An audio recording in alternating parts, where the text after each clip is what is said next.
BR Ambedkar Konaseema జిల్లాలో శ్రీ సత్యసాయి కళ్యాణ మండపంలో అంగరంగ వైభవంగా శ్రీ సత్యదేవుని దివ్య కళ్యాణం నిర్వహించారు. యజ్ఞోపవిత ధారణ, జీలకర్ర బెల్లం, స్వామివారు అమ్మవార్ల శిరసున ఉంచి పెండ్లి జరిపించిన సమయాన భక్తుల మనస్సులు పులకరించిపోయాయి.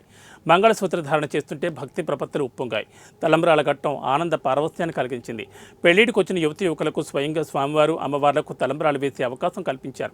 చూడముచ్చటగా ఉన్న అమ్మవారు అయ్యవార్ల కళ్యాణమూర్తులను చూసి భక్తజనులు మురిసిపోయారు. భక్తులకు సంకల్పంలో కూర్చుని గణపతి పూజ చేసే అవకాశం ఉచితంగా కల్పించారు. అధిక సంఖ్యలో భక్తులు హాజరయ్యారు. ఏ విధమైన పూజా రుసుములు, దక్షిణలు, హుండీలు లేకుండా పూర్తిగా ఉచితంగా ఈ కార్యక్రమాన్ని నిర్వహించారు.